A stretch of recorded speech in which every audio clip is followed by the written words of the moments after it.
আসসালামু আলাইকুম everyone, welcome to my ওমরা ব্লগ। আজকের ব্লগে আমি তোমাদেরকে দেখাবো যে কিভাবে কোনো প্রকারের সলিড প্ল্যান ছাড়াই শুধুমাত্র অলমাইটি আল্লাহর ইচ্ছায়, আল্লাহর ইনভাইটেশন নিয়ে আমরা চলে গিয়েছিলাম সৌদি আরবে ওমরা হজ করতে। তো পুরো ভিডিওটা দেখতে কিন্তু অবশ্যই আমার সাথেই থেকো। আমরা ঢাকা থেকে শারজাহ হয়ে একদম চলে এসেছি মদিনাতে।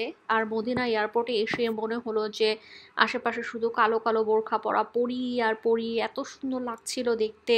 বেশিরভাগ মানুষই এখানে আমি দেখলাম যে কালো কালারের বোরখাই পরছে, মানে এয়ারপোর্টটাতে। লেটার অন গিয়ে দেখলাম যে অনেক রকমের, অনেক কালারের স্টাইলিশ স্টাইলিশ বোরখাই আসলে সবাই পরেছে। তো যাই হোক, এই যে দেখো এয়ারপোর্টের ভেতরটা কি সুন্দর, ওয়েলকাম টু মদিনা লেখা বড় একটা স্ক্রিনের মধ্যে। জাস্ট এয়ারপোর্টটাতে নামার সাথে সাথেই এটা তোমাকে খুব অন্যরকম একটা ভাইব দিতে থাকবে, খুব ভালো একটা ফিলিং দিতে থাকবে, খুব হোলি হোলি একটা, খুব পিসফুল একটা এনভায়রনমেন্ট তোমরা আসলে নোটিস করতে থাকবা। এই যে এটা হচ্ছে এয়ারপোর্টের বাইরের জায়গাটা, দেখো সবাই হচ্ছে উবার বা গ্র্যাবের জন্য ওয়েট করছে। সো আমরাও একটা উবারে উঠে গেলাম। এই যে দেখো যাওয়ার পথে তোমাদেরকে দেখাচ্ছি, এই পাহাড়গুলা দেখতে অদ্ভুত সুন্দর লাগছিল। মনে হচ্ছিল কি যে এই পাহাড়গুলা থেকে লাইট বের হচ্ছে, এরকম লাগছিল। হঠাৎ করে আমি সাইডে তাকিয়ে দেখে একদম অবাক হয়ে যাই। অদ্ভুত সুন্দর মনে হচ্ছিল আসলে আশপাশটা, যেহেতু মাত্রই মদিনাতে নেমেছি, একদমই ডিফারেন্ট একটা এনভায়রনমেন্ট লাগছিল এই দেশটাতে। এই যে দেখো এটা হচ্ছে আমাদের হোটেলের লবিটা। আমি বলবো যে বেশ গোছানো, বেশ সুন্দর। আর এই হচ্ছে আমাদের রুমটা। মক্কা মদিনাতে হচ্ছে যে প্রত্যেকটা রুমেই আমার মনে হয় এরকম সেপারেট সেপারেট বেড দেয়া, যেহেতু হাজিরা আসে। এরপর সকালবেলা উঠে জানালা দিয়ে যে দৃশ্যটা আমি দেখতে পাই, এটা আসলে তোমাদেরকে বলে বোঝানো যাবে না যে কি সুন্দর একটা দৃশ্য ছিল। বেশ কিছুক্ষণ এই সুন্দর পাহাড়গুলা দেখার পর আমার কেমন জানি একটু ভয় ভয় লেগে উঠলো। আসলে অনেক কিছু মনে পড়ে গেল যে আসলে অ্যাজ এ মুসলিম আমরা তো ওরকম পারফেক্ট কোনো কিছুই না। তো যাই হোক, এত সিরিয়াস কথা এখন না বলি, তোমাদেরকে একটু রুম ট্যুরটা দিই। এটা কিন্তু রুম না, এটা কিন্তু পুরো একটা হাউস। এই হোটেলটাতে আমরা একটা পুরা বাসার মতো পেয়েছিলাম। এই যে দেখো কিচেন, কিচেনের মধ্যে কিন্তু একদম রান্না করার এভরিথিং ছিল। বাট কে এখানে যে রান্না করবে বলো, তাও আবার আমার মতো অলস মানুষ। এই যে দেখো এটা হচ্ছে ড্রয়িং রুম। ড্রয়িং রুমে এই যে একদম কোরআন শরীফ রাখা, খুব সুন্দর। তারপরে কেবলার সাইন দেওয়া উপরে। ড্রয়িং রুম থেকে ভিউটাও কিন্তু মারাত্মক সুন্দর। এত সুন্দর দৃশ্য দেখতে দেখতে আমরা আসলে ড্রয়িং রুমে বসেই ব্রেকফাস্ট করে ফেলি। তোমাদের ভাইয়া বাইরে থেকে যে ব্রেকফাস্ট নিয়ে এসেছিল, যেহেতু একদম বোরখা টোরখা পরে সুন্দর মতো বের হতে হবে, এটা তো মদিনা, ঠিক আছে, পবিত্র মদিনা সিটি, এখানে তো যেন তেনভাবে বের হলে চলবে না। তাই আমি একবার একদম রেডি টেডি হয়ে বের হয়ে গিয়েছি। আজকে আমরা আরেকটা হোটেলের দিকে রওনা দিয়ে দিব, যেহেতু মসজিদে নওয়াবির কাছে আমাদেরকে থাকতে হবে। মসজিদে নওয়াবিতে যদি 5 ওয়াক্ত নামাজ পড়তে চাই তাহলে। এই যে দেখো এই হচ্ছে আমার first time, for the first time লাইফে পরা বোরখা। হ্যাঁ, এর আগে আমি বাসায় একটু টুকটাক ট্রায়াল দিয়েছিলাম, ভালোই লাগছিল। আসলে মনটা একটু খুশি খুশি হয়ে গিয়েছিল, যেহেতু আমি খুব সুন্দরভাবে হিজাবটা পরে ফেলতে পেরেছি। বাসায় একটুখানি পিন টিন ছাড়া যখন ট্রাই করেছিলাম বাংলাদেশে, তখন আমার কাছে একটু ঝামেলা মনে হচ্ছিল। আর এই যে এটা হচ্ছে আমাদের হোটেল নাম্বার 2 মদিনাতে, যেটা মসজিদে নববীর একদম কাছে। এই হোটেলটা জাস্ট একটাই রুম, বাট দাম হয়েছে আগের হোটেলটার প্রায় 3 গুণ, যেহেতু এটা হচ্ছে যে একদম মসজিদে নববীর কাছে। যত কাছে আসে আসলে দাম হচ্ছে যে তত বেশি, দ্বিগুণ 3 গুণ হারে বাড়তে থাকে। এখন আমরা সুন্দর মতো বের হয়ে যাব হচ্ছে নামাজ পড়তে। আর হ্যাঁ, আমার এই বোরখাটা কিন্তু আমি বাংলাদেশের যমুনা ফিউচার পার্ক থেকে কিনিয়েছিলাম, কোন একটা অ্যারাবিয়ান বোরখা কালেকশন টাইপের একটা শপ থেকে। And I am loving the colour. আর এই হচ্ছে মসজিদে নওয়াবির গেট। একটা কিন্তু ছেলেদের গেট আর একটা কিন্তু হচ্ছে মেয়েদের গেট, একটা না, এখানে অনেক অনেক গেট আছে। সো এখানে এসেই প্রথম যেটা অভিজ্ঞতা সেটা হচ্ছে যে আমার অনেক অনেক বেশি মন খারাপ হয়ে গেল। আমার কেন জানি একই সাথে আনন্দ লাগছিল, আবার একই সাথে মনে হচ্ছিল যে, আমি জানি না তোমাদেরকে ফিলিংটা আসলে আমি এক্সপ্রেস করতে পারবো না। আমি দেখেই আসলে কান্না করা স্টার্ট করে দিয়েছি। আমি অনেক ইমোশনাল টাইপের, আমার কেন জানি শুধু কান্নাই পাচ্ছিল। নামাজ পড়ার আগেই আমার কান্না পাচ্ছিল। নামাজ পড়তে যেয়ে তো ডেফিনেটলি কান্না করেছি, কিন্তু নামাজের আগেও জাস্ট এটা দেখেই কেমন যেন আমার কাছে অনেক বেশি খুশি প্লাস কষ্ট লাগছিল। এটা আসলে তোমাদেরকে একদমই বলে বোঝানো যাবে না। আর এটা হচ্ছে মসজিদের ভেতরের জায়গাটা, দেখো উপরে হচ্ছে যে ছাতার মতো জিনিসগুলো, এটা কিন্তু দিনের বেলা দেয়া থাকে। রাতের বেলা কিন্তু এগুলা কিচ্ছু থাকে না। রাতের বেলা খুব সুন্দর করে এগুলা নামিয়ে ফেলা হয়। অদ্ভুত সুন্দর হচ্ছে একটা মসজিদ। মসজিদে নববী সম্পর্কে তোমরা নিশ্চয়ই সবাই অলরেডি জানো। ভেতরটা খুব খুব সুন্দর, অনেকটুকু হেঁটে যেয়ে তোমাদেরকে জায়গা করে বসে তারপর হচ্ছে যে নামাজটা পড়তে হবে। এটা কিন্তু আমাদের নবী সাল্লাল্লাহু আলাইহি ওয়াসাল্লামের মসজিদ, আর এটাকে কিন্তু বলা হয় যে the heart of Medina. Yes, এটাও কিন্তু বলা হয়। মসজিদের ভিতরে ঢুকলে দেখা যাবে যে বিভিন্ন জায়গায় এরকম জমজমের পানি খাওয়ার ব্যবস্থা আছে। এটা হচ্ছে ছেলেদের পার্টটা তোমাদের ভাইয়া একটু করে ভিডিও করেছিল। আর হ্যাঁ, এটা হচ্ছে যে আমাদের শোনা ফার্স্ট আজান। তোমাদের ভাইয়া আবার একটু করে এই আজানটা রেকর্ড করে এনেছিল। আর হোয়াই নট বলো, আমাদের নর্মালি মসজিদে আজান শুনতে কত ভালো লাগে, আর এটা হচ্ছে মসজিদে নওয়াবিতে শোনা আমাদের ফার্স্ট আজান। এতটা সুন্দর, এতটা শ্রুতিমধুর ছিল যে বলে বোঝানো যাবে না।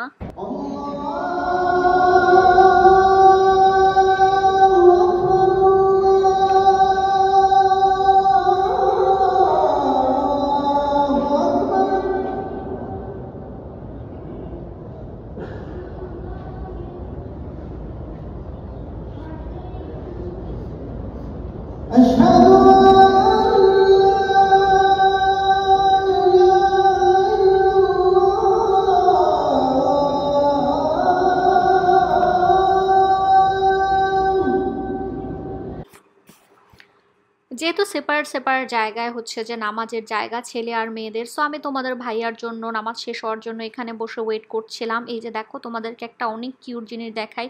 এই ছোট্ট মেয়েটা যখন নামাজ প্রায় সবার শেষ, ওই মোমেন্টে ব্যাগে করে এই ফুডগুলো নিয়ে এখানে এসে বসে, আর বসে সে দেখো এখানে সুন্দর করে এই জিনিসগুলো সাজায়। আমি জানি না এগুলো কি কোনো চকলেট বা কোনো আচার টাইপের কিছু, আই হ্যাভ নো আইডিয়া। সেরকম সুন্দর করে তার নাম লেখার মতো করে সাজাচ্ছিল, আর 1 মিনিটের মধ্যে জানো না বিভিন্ন মানুষ এসে তাকে টাকা দিয়ে দিয়ে চলে গিয়েছে। মানে তার কাছ থেকে কেউ এই জিনিস খাবারগুলো নেয়ও নি, কিন্তু তাকে অনেক অনেক করে টাকা হচ্ছে যে দিয়ে দিয়েছে। সৌদি আরব, স্পেশালি মক্কা মদিনা, এই জায়গাগুলো এত এত আমি বলবো যে জোস, যে এখানে আসে আসলে সবাই সোয়াব কালেক্ট করার জন্য। যে যাকে যেভাবে পারছে সাহায্য করছে, যে যাকে যেভাবে পারছে দান করছে, এটাকে বলে সাদাকা। দান করছে, গিফট করছে। সো খাবার তো নেওয়ার আসলে প্রশ্নই আসে না। সো কিছুক্ষণের মধ্যেই পিচ্চিটা উঠে চলে গিয়েছে তার জিনিসপত্র সবকিছু গুছিয়ে, আমার দিকে তাকিয়ে আবার একটু একটু হাসছিল। আর এই যে যে বিশাল লাইনটা, এটা হচ্ছে আল বাইক খাওয়ার লাইন। হ্যাঁ, তোমরা নিশ্চয়ই সবাই জানো যে মক্কা মদিনাতে আল বাইক ফুড চেইনটা কতটা ফেমাস। সো এই লাইনে দাঁড়িয়ে আজকে আমরা ভেতরে যে প্রায় 1 কি 1.5 ঘন্টা পরে আল বাইক খেলাম ফর দ্য ফার্স্ট টাইম। আমি বলবো যে খুব বেশি একটা আমাদের ভালো লাগেনি, হয়তোবা আমরা রং আইটেম নিয়েছিলাম আসলে প্রথম দিন। এরপর আমরা মসজিদের পাশেই একটা মলে একটু হালকা পাতলা শপিং করা ট্রাই করেছিলাম সেদিন, যেহেতু হচ্ছে যে আমরা মক্কাতে যাব, আর মক্কাতে যেই হচ্ছে যে হজ করতে হবে, মানে ওমরাটা করতে হবে। সো তোমাদের ভাইয়া হচ্ছে যে একটা এহরামের কাপড় খুঁজছিল। এই যে দেখো একটা মজার খেজুরের দোকান, এখানের ভাইয়াটাও কিন্তু হচ্ছে যে যে কাজ করছে উনি কিন্তু বাঙালি ছিল। সো আমাদেরকে অনেক কিছু উনি এক্সপ্লেন করছিল যে কোন কোন রকমের খেজুর, চকলেট খেজুর স্পেশালি নিলে মজা হবে। আর এটা হচ্ছে মসজিদে নববী যাওয়ার পথের নাইট ভিউটা। দেখো কি সুন্দর লাইটিং দিয়ে সাজানো, আর আশেপাশে শুধু বড় বড় হোটেল। হ্যাঁ, আমরা যেহেতু নামাজ পড়তে এসেছি, সো নামাজ টামাজ পড়ে আমরা আজকে হচ্ছে যে আমাদের হোটেলের একদম নিচেই একটা জায়গায় ডিনার করে ফেললাম। যেহেতু হচ্ছে যে আমরা একটু ফ্যান্সি জায়গাটাতে বসেছি, আর আমার কাছে একদমই ডিনারের টেস্টটা ভালো লাগেনি। আমরা একটু নিয়েছিলাম হচ্ছে যে শর্মা। এই শর্মার টেস্টটা আমাদের এশিয়ানদের শর্মার টেস্টদের সাথে, মানে বাঙালিদের শর্মার টেস্টের সাথে কেন জানি যায়নি। সো পাশে ম্যাকডোনাল্ড ছিল, আমি ম্যাকডোনাল্ড থেকে একটু খেয়ে নিয়েছিলাম। পরের দিন সকালে আমরা একটু ভেতরের দিকে হেঁটে একটা পাকিস্তানি রেস্টুরেন্টে ব্রেকফাস্ট করেছিলাম। এত মজা ছিল ব্রেকফাস্টগুলা, আর ওদের পাকিস্তানিদের রুটিগুলা হচ্ছে বিশাল বড় বড় রুটি বা পরোটা আমরা কিছু একটা নিয়েছিলাম, যেটা এত বড় যে আমরা আসলে খেয়ে একদম শেষই করতে পারিনি। আর পাকিস্তানি যেই সেলস পার্সনরা ওরা ওরা হাসছিল আমাদের খাওয়ার আসলে পরিমাণ দেখে। দেখো বাইরের ভিউটা কি পরিমাণে সুন্দর। আর এরপরে যে আমরা একটা চা খেয়েছিলাম, অনেক অনেক বেশি মজা ছিল আসলে। বাংলাদেশে যেহেতু, সেহেতু একটু পাকিস্তানিদের সাথে খাবারের প্যাটার্নটা কিছুটা, টেস্টটা কিছুটা মিলেছে। আর এই যে দিনের বেলা মসজিদে নববীটা দেখতে কি সুন্দর লাগে, আর মসজিদ নববীর পাশে বড় বড় হোটেল, আর হচ্ছে যে খুব সুন্দর সুন্দর মলও কিন্তু আছে, যেখান থেকে তোমরা মেইনলি হচ্ছে যে স্বর্ণ অলংকার, তারপরে জায়নামাজ, তারপরে আতর, এগুলা কিনতে পারবা। এই হচ্ছে মসজিদে নববীর সামনে একটা জায়গা যেটার মধ্যে অনেক অনেক কবুতর আসে, আর কবুতরকে যেই খাবারগুলা খাওয়ানো হয় সেই খাওয়াগুলা কিন্তু তোমরা কিনতে পারবা, কিনে কিনে তোমরা ওদেরকে খাওয়াতে পারবা। এটা হচ্ছে যে খুব সুইট একটা ব্যাপার। একই সাথে তোমরা কবুতরগুলাকে ফিড করলা কিছু একটা, আবার যারা সেল করে তারাও কিছু টাকা আর্ন করলো এভাবে। এই জায়গাটাতে আমরা দাঁড়িয়ে কিছুক্ষণ এনজয় করি, একটু ছবি টবি তুলি। এরপর আমরা নামাজ টামাজ পড়ে লাঞ্চ করতে চলে আসলাম হচ্ছে জাইতুনে, যেটা মদিনার খুব ফেমাস একটা খাবারের জায়গা। কিন্তু আমরা মনে হয় রং একটা খাবার আসলে অর্ডার করে ফেলেছি। এখানে বেশিরভাগ মানুষই হচ্ছে যে তোমাদের কাবাব, পরোটা, নান এগুলা খায়। আজকে হচ্ছে আমাদের রওদাতে নামাজ পড়ার যে স্পেশাল সুযোগটা সেটা আমরা পেয়েছি আজকে রাতে। আর রওদা সম্পর্কে বলতে গেলে তোমাদেরকে বলতে হবে যে যেখানে আমাদের প্রফেট মোহাম্মদ সাল্লাল্লাহু আলাইহি ওয়াসাল্লামের গ্রেভ আছে।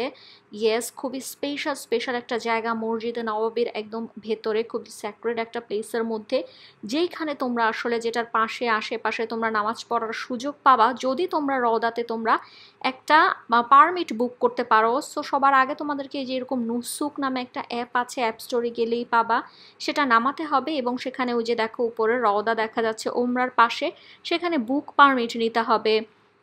এটা হচ্ছে প্রতি 30 মিনিটস পর পর একটা করে সময় আসে। মনে করো যে তোমরা 12টার সময় ট্রাই করতে চাচ্ছ, 12টা 1, 12টা 30 এভাবে করে তোমাদেরকে ঢুকতে হবে। 12টা 1, 12টা 31 এরকম এরকম জায়গাতে ঢুকে তোমাদেরকে আধা ঘন্টার যে স্লটগুলা সেগুলা তোমাদেরকে নিতে হবে। যদি তোমরা পেয়ে যাও তাহলে ইনশাল্লাহ তোমরা হবা সেই লাকি উইনার। আমি বলবো যে তোমরা রওদাতে নামাজ পড়তে পারবা, 2 রাকাত নামাজ পড়তে পারবা তোমরা। এবং এটাকে বলা হয়ে থাকে যে যদি তোমরা এখানে নামাজ পড়ে আল্লাহর কাছে কিছু চাও, মানে তোমাদের দোয়া বা সাপ্লিকেশন, ইনশাল্লাহ আল্লাহ একসেপ্ট করবে যদি সেটা তোমাদের ভালোর জন্য হয়, আমাদের ভালোর জন্য হয়। সেই ক্লিপটা আমি তোমাদেরকে এখন শেয়ার করছি। সেই ক্লিপটা তোমাদের ভাইয়া নিয়েছিল রওদাতে নামাজ পড়ার সময়। এই জায়গাটা খুব সম্ভবত হচ্ছে রিয়াদুল জান্নাহ, যেটার মিনিং হচ্ছে গার্ডেন অফ প্যারাডাইস। হ্যাঁ, মসজিদে নববীর ভেতরে একটা জায়গার মতো যেখানে আমাদের প্রফেটের হাউস আছে এবং তার পালপিট আছে, সেই জায়গাটার মধ্যে একটা খুবই স্পেশাল স্যাক্রেড একটা জায়গা যেখানে তোমাদের ভাইয়া নামাজ পড়ার খুব কাছে যাওয়ার আসলে নামাজ পড়ার সুযোগ পেয়েছিল। যে সুযোগটা কিন্তু আবার আমি পাইনি এত কাছে বসার। যে জায়গাটাকে বলা হয় যে আ পোর্শন অফ প্যারাডাইস, হ্যাঁ এখানে এমন একটা জায়গা আছে যেটা হচ্ছে যে জান্নাতের টুকরা বলা হয়। আর হ্যাঁ, এই জায়গাটা হচ্ছে যে জান্নাতে থাকবে, এটাই হচ্ছে যে আমরা মুসলিমরা যতটুকু জানি। সো হ্যাঁ, আমি মনে করি এটা খুবই স্পেশাল একটা অপরচুনিটি। আর আলহামদুলিল্লাহ হি ওয়াজ ভেরি লাকি যে এই জায়গাটাতে বসে নামাজ পড়তে পেরেছিল। এরপর আমি মসজিদের বাইরে একটা জায়গার মধ্যে বসেছিলাম আসলে একটা টুল পেয়ে। সেখানে আমি দেখি যে এই ছোট্ট কিউট জিনিসটা আমার পায়ের কাছে এসে অনেকক্ষণ বসেছিল।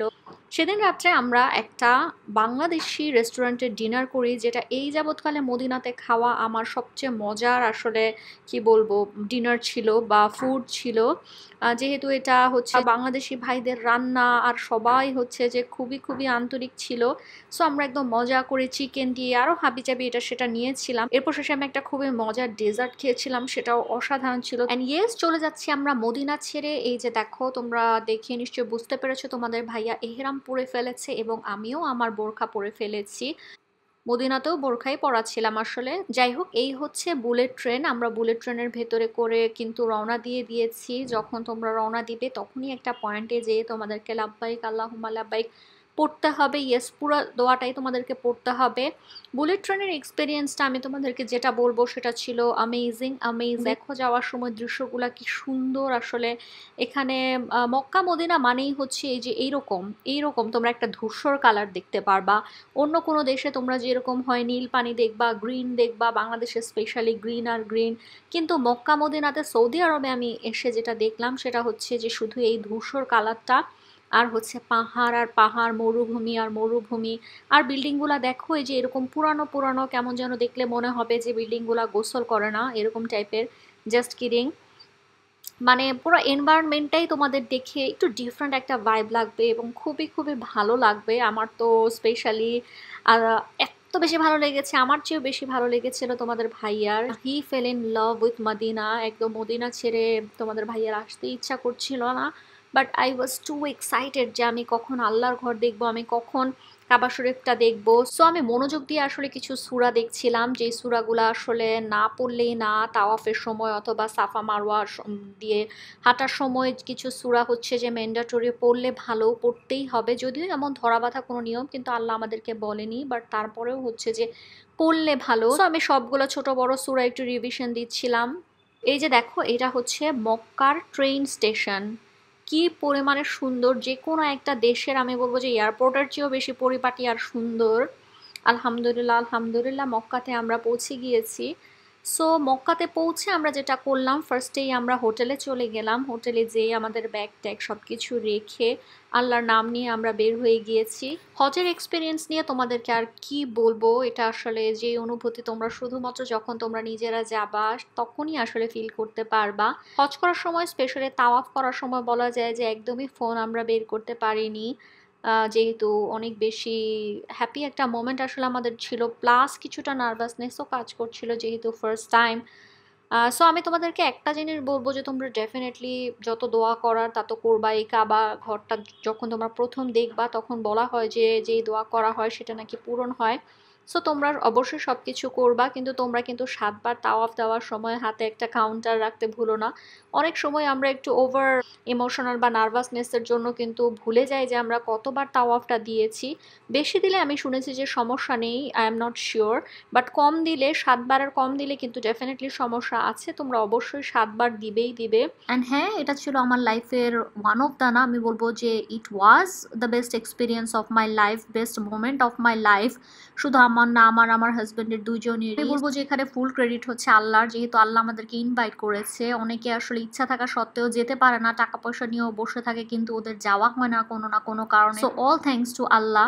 অ্যান্ড হ্যাঁ, এই ক্লিপটা হচ্ছে যে সাফা মারওয়া পাহাড়ের মানে হাঁটার সময়, সাফা থেকে মারওয়া, মারওয়া থেকে সাফাতে যাওয়ার সময় এখানে কিছু কিছু স্পেশাল জায়গা আছে যেখানে মানুষ দোয়া করে। এখানে ডেফিনেটলি দাঁড়িয়ে তোমরা তোমাদের সাপ্লিকেশনটা জানাবা। এখানে কিন্তু হচ্ছে যে মনের ইচ্ছা পূরণ হওয়ার জায়গা। আর যেই ক্লিপটা এখন আমি তোমাদেরকে দেখাচ্ছি, যেই জায়গাটা আমি তোমাদেরকে দেখাচ্ছি, এটা কিন্তু সাফা ওর মারওয়া কোনো একটা পাহাড়ের কিন্তু অংশ বিশেষ। বেশিরভাগ জায়গায় হচ্ছে যে এরকম টাইলস দিয়ে কিন্তু ঢেকে ফেলা হয়েছে। একটা সময় ছিল যখন পুরা পাহাড়টা অনেক কষ্ট করে আসলে হেঁটে হেঁটে ক্রস করতে হতো। যেমন আমার বাবা, তারপর দাদি, ওরা যখন গিয়েছে তখন এসে বলতো যে এরকম হজ করতে অনেক কষ্ট অ্যান্ড স্টাফ লাইক দ্যাট। কিন্তু আমি যেটা দেখলাম যে আমাদের জন্য এটা আসলে অনেকটাই সহজ করে দিয়েছে, যেন আমরা হচ্ছে যে আমাদের গায়ে কোনো রোদ না লাগে। হ্যাঁ, এটা হচ্ছে যে কিছুটা পার্ট কিন্তু খোলা রেখেছে যেন আমরা দেখতে পারি সাফা আর মারওয়া পাহাড়ের আসলে জায়গাটা কেমন। তাও শেষে 2 রাকাত নামাজ পড়ে যখন সাফা আর মারওয়া পাহাড়ের দিকে তোমরা যাবে, তার আগে কিন্তু একটা জায়গায় তোমাদেরকে জমজমের পানি খেতে হবে। সেই পানিটা খাওয়ার সময় যদি তোমরা দোয়া করো, সেই দোয়াটাও কিন্তু কবুল হয়। ওমরা করার সময় যখন আমি পানিটা খেয়েছিলাম তখন আমি কোনো প্রকারের ছবি টবি তুলতে পারিনি, কিন্তু এটা হচ্ছে বের হয়ে একটা জায়গায় হচ্ছে যে আবারও জমজমের পানিটা তোমরা চাইলে খেতে পারবা। মসজিদ আল হারামের আশেপাশে আমার অনেক জায়গা আছে যেখানে আসলে তোমরা জমজমের পানি খেতে পারবা, ভেতরেও আছে। সো এটা হচ্ছে বাইরের একটা জায়গায় আমি পানি খাচ্ছিলাম। দেখো তোমরা জায়গাটা কতটা সুন্দর। এটা হচ্ছে মসজিদের বাইরে একটা জায়গা যেখানে একটা কাপল দাঁড়িয়ে দাঁড়িয়ে কিছু সাদাকা দিচ্ছিল, মানে কিছু ফ্রি ফুড দিচ্ছিল। আমরা কিন্তু এই ফ্রি ফুডগুলো নিইনি, কারণ আমরা চাচ্ছিলাম একটু যারা লেস প্রিভিলেজ তারা যেন ফুডগুলা বা সাদাকাগুলা পায়।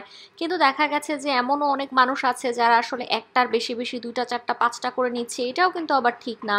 সেদিন আমরা আল বাইক খেয়েছিলাম মক্কা টাওয়ারে। মক্কা টাওয়ারটা হচ্ছে মসজিদের পাশে বিশাল বড় একটা শপিং মল, এবং ওটার ভিতরে হোটেল টোটেলও আছে। এখানে আছে বিশাল বড় ফুড কোর্ট। সো হ্যাঁ, এই দিন আমরা আল বাইকটা খেয়ে কিন্তু ভালোই মজা পেয়েছিলাম, যেহেতু আমরা একটু ডিফারেন্ট মেনু নিয়েছিলাম স্পাইসি চিকেন নাগেটস অ্যান্ড হাবিজাবি। মক্কা টাওয়ারের ভেতরে শপিং করার মতো অনেক জায়গা আছে, গোল্ডের দোকান আছে, তারপরে স্টারবাকস আছে, যেটা আসলে অনেকের জন্য অনেক কি বলবো দরকারি একটা জায়গা। আর অনেক প্রকারের ফুড তো আছেই, আমরা এক এক দিন এক এক রকমের ফুড ট্রাই করেছিলাম। So Makkah tower has already become my favourite food place. আর মক্কাতে এসে যে হোটেলটাতে আমরা ছিলাম সেই হোটেলটাও বেশ সুন্দর ছিল, যদিও অনেক বেশি কাছে ছিল না, বাট কাছেই ছিল, একটু হেঁটে যাওয়া লাগতো। বাট অনেক অনেক এক্সপেন্সিভ ছিল, কিন্তু যেহেতু মক্কা মদিনা জায়গাটাই এমন যে যত ক্লোজ তোমরা থাকবা তত বেশি এক্সপেন্সিভ হয়ে যাবে। আর যদি তোমরা অনেক আগে থেকে কেটে না রাখো তাহলে তো ভয়ঙ্কর এক্সপেন্সিভ আসলে হয়েই যাবে। আর এটা হচ্ছে হোটেলে আমার রুমটার ভেতরে একটা টিভি, যেখানে লাইভ সবসময় দেখায় যে কি হচ্ছে কাবার আশেপাশে, কাবা ঘরের আশেপাশে কতটুকু ভিড় সেটা তোমরা চাইলে দেখতে পারবা। আমার মনে হয় এটা শুধু আমাদের হোটেলে না, এটা মনে হয় সব হোটেলেই আসলে এরকম একটা থাকার কথা, যেহেতু তোমরা তাওয়াফ করতে যাবা। সো যাওয়ার আগে তোমরা দেখে নিতে পারো। বাট ভিড় এখানে সারা জীবনই থাকে। তোমরা তো জানো যে কাবা ঘর এমন একটা জায়গা যেখানে তাওয়াফ কিন্তু সারা জীবনে কখনো থামে না, কন্টিনিউয়াসলি হতেই থাকে। আর এই হচ্ছে মসজিদ আল হারামের বাইরের জায়গাটা। বাইরের জায়গাটাতেও কিন্তু কম ভিড় থাকে না, নামাজের বেশ অনেকক্ষণ আগে থেকে এখানে ভিড় হতে থাকে, মানুষ এসে জায়গা নিতে থাকে। যারা ভেতরে ঢুকতে পারে না বা যে দেখে যে ভেতরে জায়গা আসলে শেষ, মানে মসজিদে বসে বসে কার্পেটের উপরে বসে বসে নামাজ পড়ার জায়গা শেষ, তারা বাইরে চলে আসে। আমার এখনো পর্যন্ত একদিনও বাইরে আসলে পড়তে হয়নি, যেহেতু আমি অনেক আগে থেকেই যে হচ্ছে ভেতরে যে বসে থাকি। এমনও হয়েছে যে আমি জোহর থেকে এশা পর্যন্ত টানা নামাজ পড়ে একবারে উঠেছি, জোহরের আগেই দেখা গেছে যে খেয়ে দিয়ে চলে এসেছি। এই দেখো মসজিদ আল হারামের ভেতরের যে জায়গাটা, সবাই কত সুন্দর জায়গা নিয়ে বসে আছে এবং নামাজ পড়ার জন্য ওয়েট করছে। আসলে এই যে একটা জায়গায় তোমরা কোরআন শরীফ দেখতে পাচ্ছ অনেকগুলা রাখা, এই কোরআনগুলা কিন্তু অনেকেই ডোনেট করে। আমিও এখানে আলহামদুলিল্লাহ 3টা কোরআন শরীফ ডোনেট করতে পেরেছি, যদিও জানি না বলা ঠিক কিনা। আর কেন বলা ঠিক হবে না, এটা তো কোনো টাকা পয়সা না, এটা হচ্ছে যে আসলে তোমরা পড়ার জন্য দিচ্ছ। এটা এমন একটা সাদাকা যেটার আসলে সোয়াব কখনোই ইনশাল্লাহ শেষ হবে না। যখনই কেউ এই কোরআনটা পড়বে, তোমার দেয়া কোরআনটা, তখন কিন্তু তোমার সোয়াব হবে। আর এই হচ্ছে মসজিদ আল হারামের ভেতরের উপরের দিকে যে জায়গাটা, মানে সিলিংটা, সেটা দেখো কি অদ্ভুত সুন্দরভাবে সাজানো রয়েছে।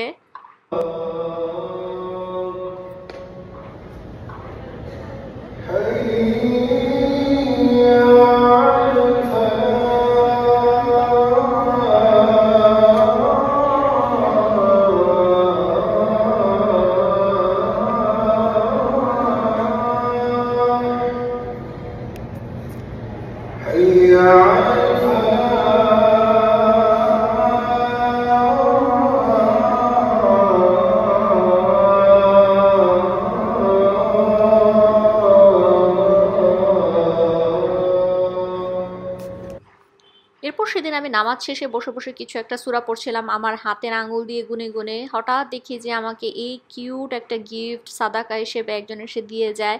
আমার মনে হয় এটা আমার লাইফের পাওয়া বেস্ট গিফট আমি বলবো, কারণ এরপর এটা দিয়ে আমি যে কতবার পড়েছি, আসলে লক্ষবারেরও বেশি মনে হয় আলহামদুলিল্লাহ আমার পড়া হয়ে গেছে। এবং আমার সবগুলো সোয়াব হচ্ছে যে সোয়াবের ভাগিদার যেই মানুষটা আমাকে এই গিফটটা করেছে উনি কিন্তু পেয়ে গিয়েছে। সো ওনার উপর আমার কিন্তু অনেকটা হিংসাও হচ্ছিল যে কেন আমি দিতে পারলাম না এরকম করে মানুষকে। এরপর প্রতিদিনের মতো নামাজ শেষে আমরা সেদিন আবার গিয়েছিলাম মক্কা টাওয়ারে খাবার খেতে। তোমরা দেখতেই পাচ্ছ যে মক্কা টাওয়ারের ভেতরটা অনেক বেশি ভিড় থাকে, কারণ সবাই আসলে এই জায়গাটাতেই যায় খেতে, মানে বেশিরভাগ মানুষই যায়, যেহেতু অনেক বড় একটা মল আর ফুড কোর্ট আছে। সো আজকে আমি তোমাদেরকে আমার খাওয়া 2টা মোস্ট ফেভারিট খাবার আমি তোমাদেরকে শেয়ার করব মক্কা টাওয়ারের ভেতরে। একটা হচ্ছে এই লাবান। লাবান কিন্তু হচ্ছে যে একটা আইসক্রিম পার্লার, এখানে এমন কোনো ফ্লেভার নেই যে আইসক্রিম পাবে না। আমি 4টা ফ্লেভার ট্রাই করেছিলাম আসলে যতদিন ছিলাম। আরেকটা হচ্ছে স্টারবাক্সের এই লেজি কেকটা, এটা কিন্তু আমি অন্য কোনো দেশের স্টারবাক্সে কখনোই পাইনি এর আগে। সো হ্যাঁ, এই লেজি কেকটা এতটা মজা, ইটস অলমোস্ট লাইক চকলেট। দেখে মনে হচ্ছে যে কেক, নামেও cake, but it's actually chocolate.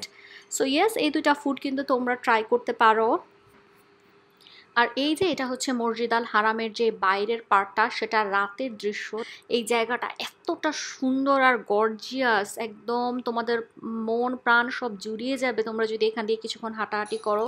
মসজিদ আল হারামের এই বাইরের জায়গাটাতেও কিন্তু এমনও মানুষ আছে যে সারা দিন রাত বসে বসে ইবাদত করে, একদম সারা রাত বসে বসে হচ্ছে যে নামাজ পড়বে, তাহাজ্জুদে নামাজ পড়বে, নফল ইবাদত করবে, মোট কথা যে কোনো ধরনের, একদম 24 আওয়ার্স বসে। আর মসজিদ আল হারাম নিয়ে তোমাদেরকে কি বলবো, এটা হয়তো তোমরা জানো না কি জানি না, এটা কিন্তু নট অনলি মুসলিমদের জন্য মোস্ট প্রেশাস, বাট অলসো এটা কিন্তু পৃথিবীর মোস্ট এক্সপেন্সিভ বিল্ডিংও এটাকে বলা হয়। লিটারেলি এটা হচ্ছে পৃথিবীর মোস্ট এক্সপেন্সিভ বিল্ডিং। আর এটা কিন্তু শুধু একটা মসজিদ না, এটার ভেতরে তো তোমরা জানোই আছে হচ্ছে যে আমাদের মোস্ট হোলিয়েস্ট যেই কাবা, সেটা কাবা ঘরটা আছে, এবং সাথে আছে মাকামে ইব্রাহিম। তারপরে আছে হচ্ছে যে ব্ল্যাক স্টোন তো ডেফিনেটলি আছেই, তারপর হচ্ছে যে আমাদের যে জমজম ওয়েলটা সেটাও আছে। সো ইয়েস, এটা হচ্ছে যে one of the not only precious but also হচ্ছে যে most expensive building in the world. আর হ্যাঁ, মক্কার পুরা জার্নিটাতে কিন্তু আমি হচ্ছে যে এইরকম একটা জুতা পরেছিলাম। তোমরা কিন্তু এরকম কমফোর্টেবল জুতা পরে নিবা ডেফিনিটলি। না হলে কিন্তু তোমাদের পায়ের অবস্থা একদম ১২টা বেজে যাবে। আর সাথে আমি এই যে এরকম ব্ল্যাক একটা খুবই কমফোর্টেবল বোরখা নিয়েছিলাম, যেটা বাংলাদেশ থেকে আমি নিয়েছিলাম। আসার দিন আমরা মক্কা টাওয়ার থেকে ছোটখাটো শপিং করেছিলাম, মানে লাস্ট নাইট যেটা ছিল আমাদের সেই রাতে। আর এই যে এটা কিন্তু বাংলাদেশে একটা ভাইয়ার শপ, উনি এখানে কাজ করে। উনি কিন্তু আমাদেরকে খুব গুড একটা ডিল দিয়েছিল। আমি এখান থেকে অনেকগুলো স্কার্ফ কিনেছিলাম।